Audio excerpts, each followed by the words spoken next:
eu não sei que mundo que a Gabriela vive.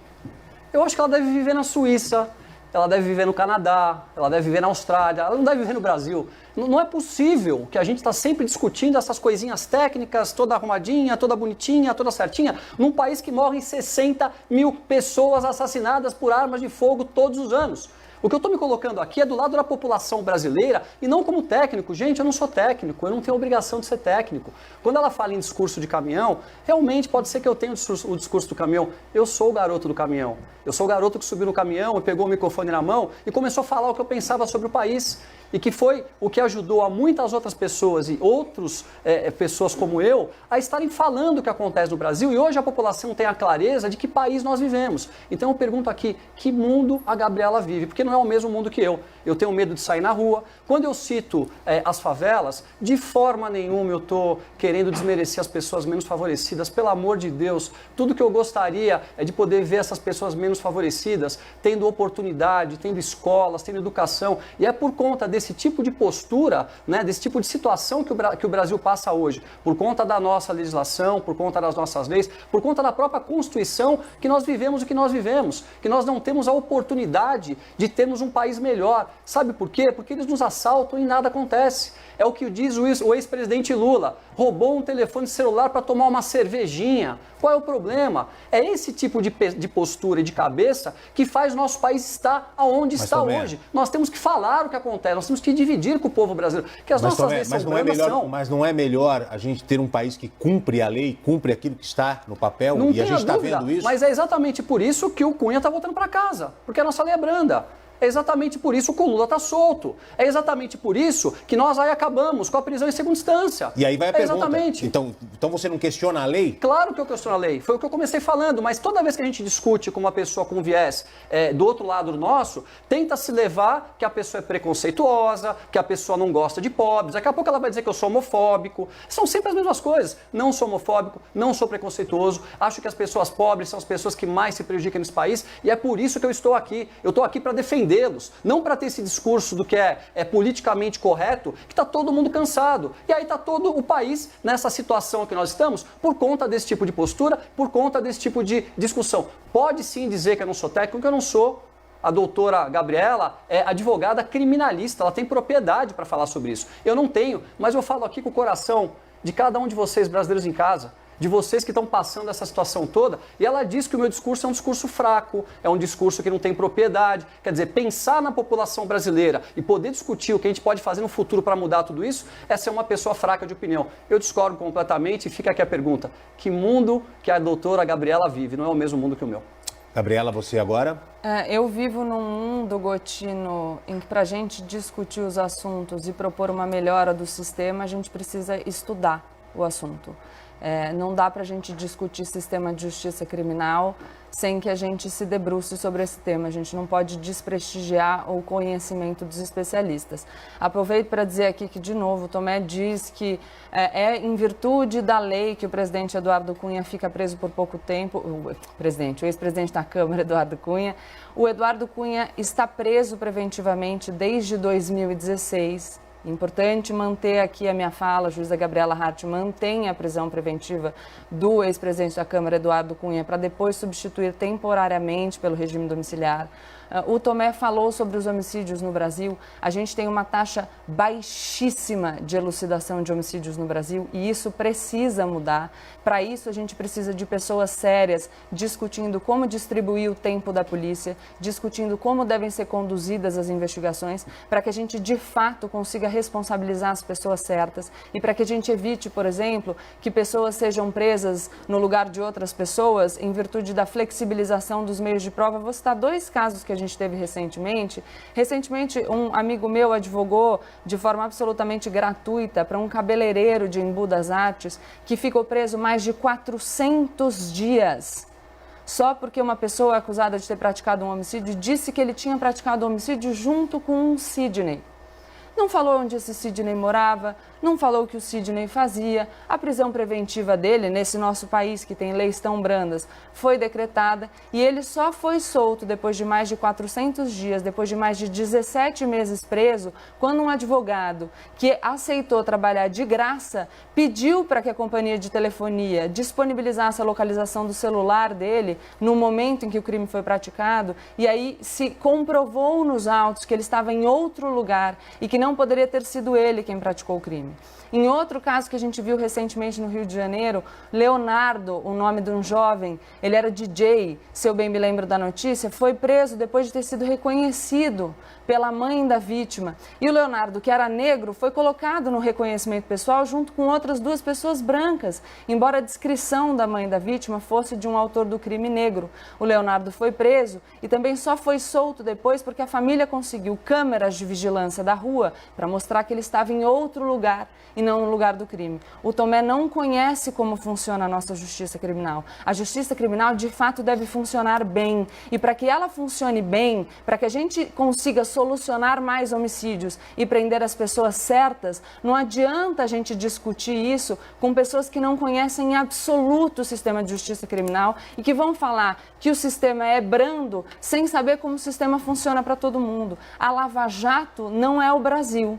O sistema de justiça criminal que atinge as pessoas acusadas pela Operação Lava Jato é um pedacinho do sistema de justiça criminal. O sistema de justiça criminal é muito mais amplo e ele deve ser discutido com a amplitude e com a profundidade que é devida para discutir esse assunto, para que a gente não tenha propostas de solução ou críticas proferidas por pessoas que não conhecem essa realidade. Insisto aqui em dizer, o que a gente está avaliando é uma medida temporária de colocação de uma pessoa presa em regime domiciliar que, repito, foi adotada pelo juiz Marcelo Bretas, tido como um dos mais duros da Operação Lava Jato. A gente vai falar o quê? Que o juiz Marcelo Bretas é leve? Que ele quer privilegiar... Tomé Abduz. É impressionante como a gente inverte as coisas aqui. Primeiro eu queria dizer, doutora Gabriela Hart, que nós temos muito orgulho da senhora. A senhora representa o povo brasileiro, sim. Está fazendo um trabalho maravilhoso na Operação Lava Jato. Em todos os casos tem participado. Marcelo Bretas, a mesma coisa. Um grande orgulho do povo brasileiro em relação ao senhor. Ministro Sérgio Moro também. Um grande orgulho por tudo que o senhor fez e por toda essa turma maravilhosa que acabou ficando, que são as pessoas que estão cuidando do nosso país. Eu não estou aqui discutindo, tecnicamente, uma decisão tomada por ela, que foi uma decisão técnica, seguindo a lei, seguindo a Constituição. Eu estou discutindo aqui a inversão de valores das leis do nosso Brasil. Vocês se sentem seguros com as leis? Essa é a grande pergunta. Eu não me sinto seguro com as leis do nosso país. Nós vemos pessoas cometerem crimes todos os dias e elas praticamente não vão para a cadeia. Ou se vão, ficam um período muito curto de tempo. Vamos dar um exemplo de um crime comum que acontece aqui em São Paulo. As pessoas que estão aí na porta das favelas traficando drogas. Eles têm um pouquinho de droga no seu bolso, a quantidade grande está dentro da favela, é feita uma operação policial, onde se coloca a vida do policial e a vida da equipe toda em risco para poder prender esse rapaz lá que está traficando drogas. Ele chega na delegacia, como o volume de drogas é muito pequeno, ele bate um papo lá, fica lá algumas horas e volta para casa. Depois de 3 horas, ele é pego de novo no mesmo lugar, cometendo o mesmo crime. Então, acho que a nossa discussão de hoje, Gabriela, com todo respeito, você fica muito rasa nas suas discussões técnicas, sempre seguindo aquela linhazinha técnica, e eu estou aqui discutindo o nosso país, eu estou discutindo as pessoas que estão em casa, o que nós passamos nas ruas, e o crime do colarinho branco é o pior crime que pode ser ocasionado no nosso país,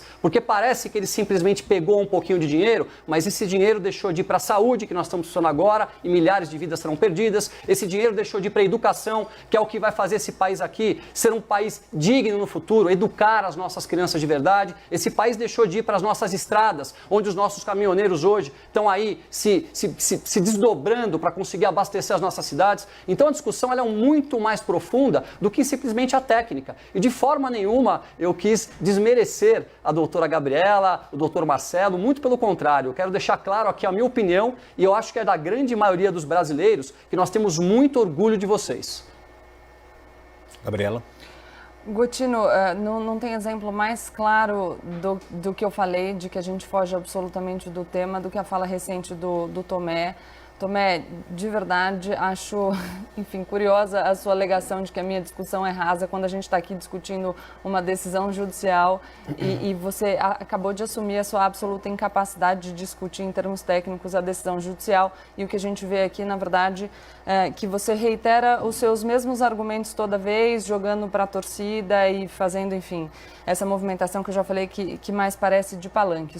Eu queria falar então, já que o Tomé trouxe para a discussão, embora a gente fuja completamente do que está sendo discutido, ele trouxe aí os crimes de drogas, a sua fala também mostra que você não tem absoluto conhecimento, nenhum conhecimento sobre como os crimes de drogas são processados no Brasil, porque você diz que uma pessoa que está ali na favela, e de novo acho que você reitera uma visão um pouco preconceituosa que você já demonstrou outros dias, porque você sempre vincula essa questão da prática de crime com as comunidades mais carentes. Existe tráfico de droga também fora das favelas, tá? Eles são tratados de forma diferente, mas existe também fora das favelas, então sinto muito que você tenha usado esse exemplo das favelas, das comunidades carentes.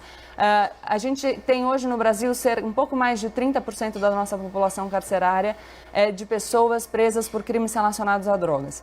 Essas pessoas que são presas por crimes relacionados a drogas, na sua grande maioria, são jovens, pobres e negros. Esses jovens, pobres e negros presos por crimes relacionados a drogas, aqui vou falar do tráfico de drogas e vou citar duas pesquisas, uma do Núcleo de Estudos da Violência da USP e outra mais recente do juiz Marcelo Semer, demonstram que na grande maioria dos casos, as ocorrências por tráfico de drogas e, portanto, as ocorrências que resultam em prisão para essas pessoas são ocorrências lavradas pela polícia militar, as pessoas são abordadas na rua, o que se tem é só o flagrante, o laudo da materialidade, portanto, a constatação de que aquela substância é droga e o depoimento do policial, e essas pessoas são condenadas pelo tráfico, embora estivessem importando pouquíssima quantidade de droga. Quem consegue ir para a delegacia e ter a sua conduta classificada como porte para uso pessoal, em vez de tráfico de drogas, não é o jovem negro e pobre. Tá? A gente tem diversas notícias no Brasil mostrando que a decisão sobre se aquela conduta é tráfico, se aquela conduta é uso de drogas e, portanto, a decisão sobre se a pessoa vai seguir presa ou vai ser solta tem muito a ver com o perfil socioeconômico e o perfil físico das pessoas que são levadas para a delegacia. Então, de novo, eu vou reiterar que o nosso tema não é esse, a gente pode discutir, mas eu fico numa posição muito delicada porque eu estou discutindo uma questão seríssima do Brasil, que deve ser discutida com profundidade e alicerçado em dados, com uma pessoa que já mostrou que não tem nenhum conhecimento sobre a realidade que descreve. Essa realidade sobre a qual você fala, sem conhecimento de causa, de orelhada, por achismo e com preconceito, é uma realidade que deve ser analisada com seriedade porque tem impacto na vida de muitos brasileiros que merecem a nossa consideração. Não é porque as pessoas são mais pobres, não é porque as pessoas são mais simples, que elas não devem ser tratadas com respeito e com solidariedade. Então eu sinto muito que a gente tenha essa responsabilidade de trazer esse tema para o debate sem que tenha sido esse o tema proposto e sem que as pessoas tenham se preparado para discutir, alicerçadas em dados, a realidade que a gente vive no Brasil. Então, de verdade, sinto muito que a gente tenha chegado nesse ponto. Espero que a gente consiga fazer um debate um pouco mais Então, deixa eu elevado. retomar aqui.